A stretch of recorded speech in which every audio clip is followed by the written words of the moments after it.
नमस्कार, आपका स्वागत है फटाफट खबरों में। मैं हूं आपके साथ भावना रनौट। आज हम लेकर आए हैं हरियाणा के हर छोटे बड़े शहर की सबसे तेज और ताजा खबरें।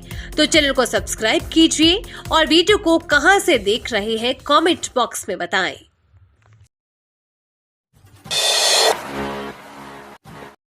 सीएम नैब सिंह सैनी ने चंडीगढ़ में मनाया रक्षाबंधन का त्योहार, बच्चों ने बांधी राखी, सुनाई कविता। आज देश भर में रक्षाबंधन त्योहार की धूम है। भाई बहन के इस पवित्र त्योहार के मौके पर हरियाणा के मुख्यमंत्री नैब सिंह सैनी ने चंडीगढ़ स्थित अपने सरकारी आवास संत कबीर कुटीर में रक्षाबंधन का त्योहार मनाया। उनके आवास पर बच्चों से लेकर महिलाओं ने भी सीएम सैनी को राखी बांधी। पंजाबी समाज को विस्थापित कहने पर भड़के विज बोले हुड्डा पर अभियोग चलाया जाना चाहिए। हरियाणा के पूर्व गृह मंत्री अनिल विज ने विपक्ष ने नेता भूपेंद्र सिंह हुड्डा पर पलटवार करते हुए कहा कि भूपेंद्र सिंह हुड्डा को पता होना चाहिए कि पंजाबी विस्थापित नहीं हुए थे। उन्होंने कहा कि हुड्डा जैसे लोगों की सोच की वजह से पंजाबी आहत हुए थे, जिन्होंने अपने ही देश के लोगों को शरणार्थी बना दिया। विज ने हुड्डा को सलाह दी है कि उन्हें अपनी सोच बदलनी चाहिए। 70 सालों के बाद भी आप इन लोगों को विस्थापित कह रहे हो क्योंकि आप इनको अपनाना नहीं चाहते। विज सोमवार को विपक्ष के नेता भूपेंद्र सिंह हुड्डा की ओर से दिए गए बयान पर जवाब दे रहे थे। अपराधियों के साथ असमानता क्यों? 2013 में जनप्रतिनिधि एक्ट संशोधन को लेकर केंद्र के जवाब पर हाईकोर्ट सख्त। किसी भी अपराध के लिए दोषी ठहराए गए और 2 साल से कम की सजा पाए सभी लोगों को संसदीय या विधानसभा चुनाव लड़ने से अयोग्य ठहराने के निर्देश देने की मांग वाली याचिका पर केंद्र सरकार द्वारा दाखिल जवाब को अनुचित पाते हुए पंजाब एवं हरियाणा हाईकोर्ट ने केंद्र को अपना जवाब दाखिल करने का अंतिम अवसर दिया है। हाईकोर्ट ने स्पष्ट किया है कि यदि केंद्र 19 सितंबर तक जवाब देने में विफल रहता है तो ऐसे महत्वपूर्ण मुद्दे पर जवाब दाखिल करने का उसका अधिकार समाप्त हो जाएगा। कैप्टन अजय यादव के बेटे ने डिप्टी सीएम के पद के लिए पेश की दावेदारी। लालू यादव के हैं दामाद। हरियाणा में रेवाड़ी शहर से विधायक चिरंजीव राव ने हरियाणा में कांग्रेस की सरकार बनने पर डिप्टी सीएम के लिए अपनी दावेदारी पेश की है।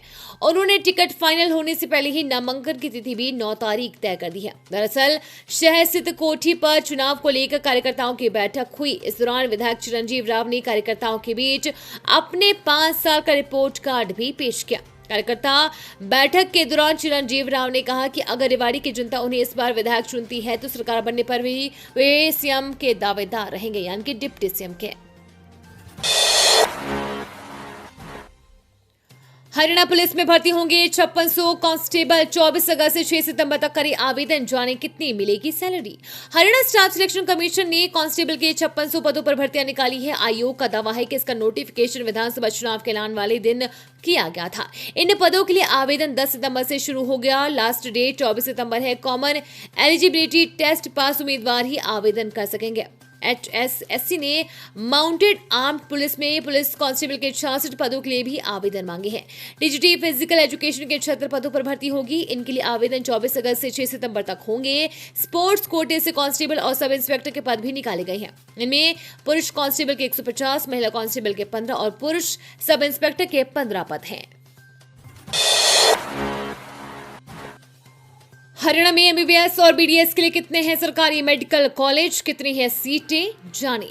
हरियाणा नीट यूजी काउंसलिंग के लिए रजिस्ट्रेशन प्रक्रिया 21 अगस्त की तारीख से हरियाणा चिकित्सा शिक्षा एवं अनुसंधान विभाग द्वारा शुरू की जाएगी। अगर दूसरी भाषा में कहें तो राज्य के मेडिकल कॉलेजों में एमबीबीएस बीडीएस पाठ्यक्रमों में प्रवेश पाने के इच्छुक उम्मीदवार 21 अगस्त से काउंसलिंग के लिए अप्लाई कर सकेंगे। लेकिन आप सभी के मन में सरकारी मेडिकल कॉलेजों की संख्या और एमबीबीएस बीडीएस कोर्स की सीटों की संख्या के बारे में सवाल तो आया ही होगा। तो क्या आप जानते हैं कि राज्य में कितने सरकारी मेडिकल कॉलेज हैं और एमबीबीएस बीडीएस कोर्स के लिए कितनी सीटें? नहीं जानते हैं तो कोई बात नहीं, आज मैं आपको इस खबर के माध्यम से इसके बारे में ही जानने के बारे में बताऊंगी।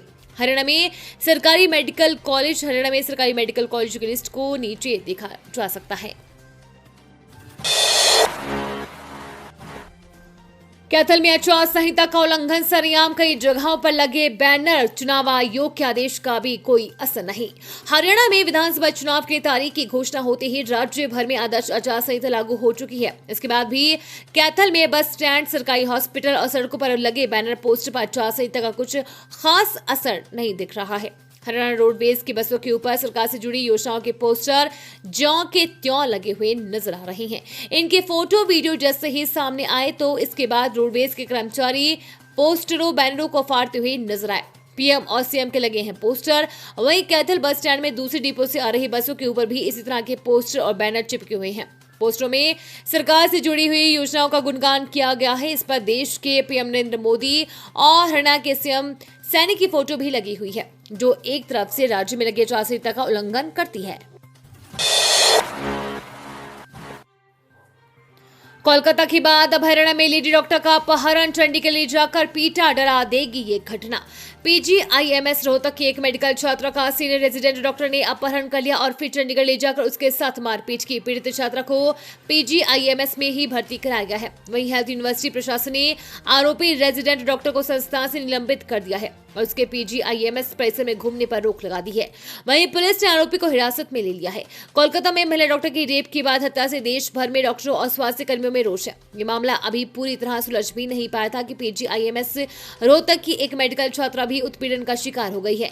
पीजीआईएमएस की मेडिकल छात्रा का कहना है कि 16 अगस्त की शाम को संस्थान के रेजिडेंट डॉक्टर मनिंदर कौशिक ने उसका कार में अपहरण कर लिया। फिर वो उसे रात को अंबाला और चंडीगढ़ घुमाता रहा।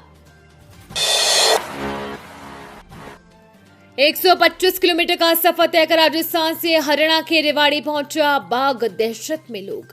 8 महीनों में दूसरी बार राजस्थान के सरिस्का अभयारण्य से एक बाघ 125 किलोमीटर दूर रेवाड़ी के झाबुआ जंगल में पहुंच गया है। इस बाघ की उम्र 3 साल है और इसे ST 2302 नाम दिया गया है। वन विभाग के अधिकारियों का मानना है कि बाघ संभवतः अपने लिए एक अलग क्षेत्र की तलाश में है। हालांकि विशेषज्ञों का कहना है कि बाघ जल्द ही वापस लौट सकता है, क्योंकि इस क्षेत्र में कोई मादा बाघ नहीं है।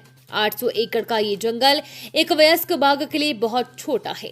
ये घटना को उस समय सामने आई जब अरावली जंगल में बाघ के पंजों के निशान देखे गए। वन विभाग ने तुरंत ST 2302 की तलाश शुरू कर दी है। अधिकारियों का मानना है कि बाघ पिछले हफ्ते सरिस्का से निकला होगा और साहिबी नदी के किनारे किनारे यहाँ तक पहुंचा होगा। साहिबी नदी में कई जानवर पानी पीने आते हैं और ये बाघ शिकार के लिए एक आदर्श स्थान है।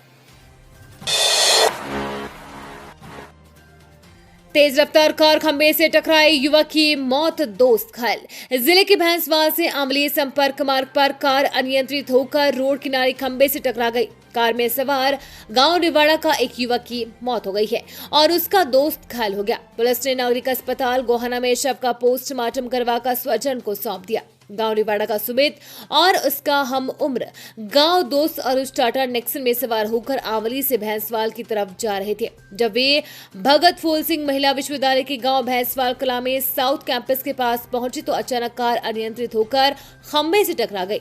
हादसे में सुमित और अनुज गंभीर रूप से घायल हो गए हैं। ये थी आज की फटाफट खबरें। हम मिलेंगे अगले बुलेटिन में, तब तक के लिए धन्यवाद और जय हिंद।